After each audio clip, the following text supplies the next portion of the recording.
Hello, I'm Brent Farris from the Man Studios, and this Thinking Like an Inventor is going to be about story in games. So you've heard me say before that story is not the main driving force for games. Whenever I talk about this, I get a huge resistance from some people saying that, story is super important and all that stuff. And I'm not saying that story is completely useless or worthless or not good for anything.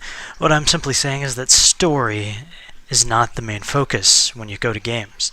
When you're making a game, your focus is gameplay. You want to make the player feel like they are controlling this world, they are controlling this person, they are doing something, they're solving these puzzles. They are actively working towards a goal for the game. Now, whether you have good story in there or not, the base principles are the same. If you have an incredible story, the greatest thing that has ever been seen by mankind, if you have terrible gameplay, the player will never play the game. They probably won't even care about the story and just give up right there. So if you have invisible collisions, you're not going through doors correctly, what have you, the player's going to give up on your game no matter how incredible the story is. They just won't care. Nobody wants to play a game that has sucky gameplay. If I was running into a wall and running the wrong direction, or something dumb is happening, or the gameplay is extremely repetitive and boring, I probably wouldn't finish the game. Now, there are some people that tough through the worst kind of gameplay to just be okay with the story, figure it out. Now, maybe the story did make them play through the game, and all that anyone will hear is the game had good story or whatever. But the fact of the matter is that they will probably never again in their life ever pick up that game, ever again. The chances of you picking up a game that had sucky gameplay, that had a good story, and playing through it again are virtually zero, because the gameplay was just awful. So in that case, to me, the game is dead. Games are not meant to be played once and be done with. That is not really what a game is all about. A game is all about having fun, interactively, progressing the story, pushing through things, accomplishing things, feeling good about solving puzzles. It's about maybe 10 years down the line, I want the nostalgia of playing that game again because it was just awesome. That is what a video game is all about. That's what sets it apart.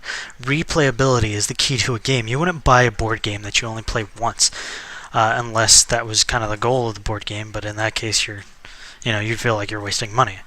The goal of a game is to teach you something. It's to pass you through a story. It's to give you insight about other people's ideas. It's about thinking deeply about something. You never thought about puzzles in this way. It's about solving things, whether it's in mechanical or mathematical or, I guess, expressive form, even if it's like a drawing physics game. You are definitely doing something. You doing something is what's driving you to play the game. So that's why I said that the story is just not that important when it comes to games or gameplay. It should not be your main focus. You should not focus all of your time and energy on the story and then put together a crappy game with a great story, because that's just lame. Let's be honest. So that being said, I want to talk about some story elements that are very important to driving and thinking of good gameplay and getting people hooked. So obviously, I can't go on forever, so I guess in this one I want to talk about the most common, the one that you're most likely going to do if you're creating a story, is your hero's journey. So if you don't know what the hero's journey is, you should look it up. It's a very demanding, I guess, not demanding, it's very typical.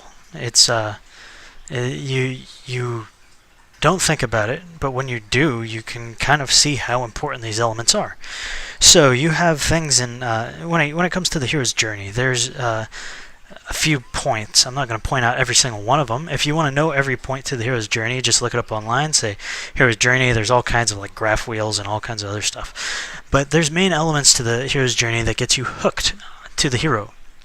So, a story element to the hero's journey, for example, is you start off in this ordinary world, this thing that you're used to, something you're comfortable with, this place that you enjoy.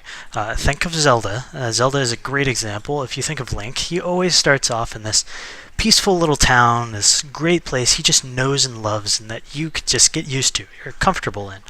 It's not too crazy interesting, but, he feels happy. Then you have, an issue, a call to action, something that's saying, all right, something's going down and you got to fix it.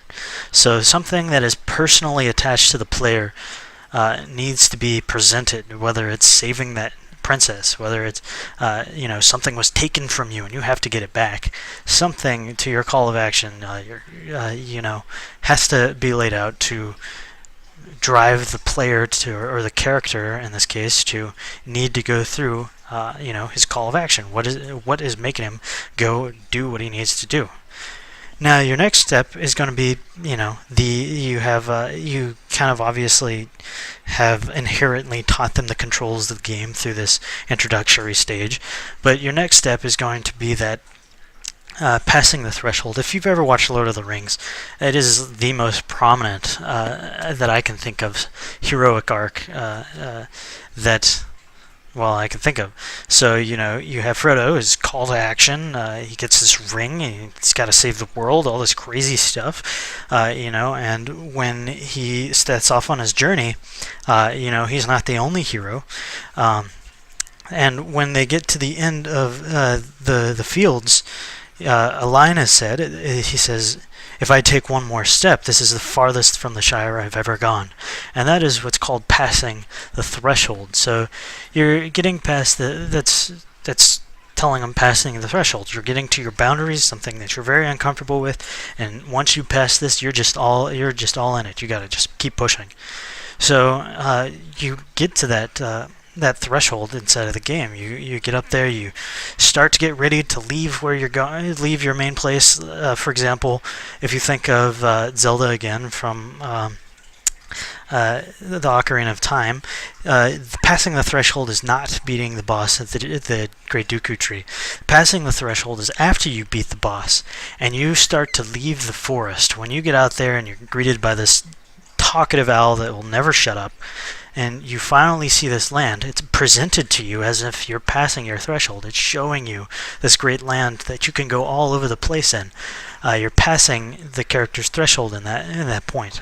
So you can see that with good story, you can drive great gameplay, or great gameplay can drive a great story. There's much more to the hero's arc, but this is just a little boost to get you started on story and games. Story can be a very effective tool in getting people to progress through your game, giving them a reason to progress through your game, and it in no way is completely useless. But great gameplay, as I said before, should be able to stand on its own without a story. And replayability must be high, and that is 99.9% through the gameplay itself. So there you go. I'm not going to explain the whole hero's journey. Just check it out online. There's a lot of cool stuff. Tolkien did one thing. He presented weapons in a very, very, minimalistic way, where the weapon wasn't the most incredible thing in the world, but each time he gave a weapon, it meant something. He didn't just throw weapons out at the player like nothing.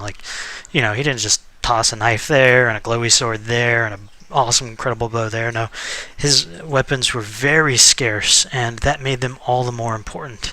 And maybe you can use that into your game as well. So having a good story and a good built story can definitely drive you to create better gameplay, better games, and a better experience overall. So please don't get upset before that I said that story is not that important.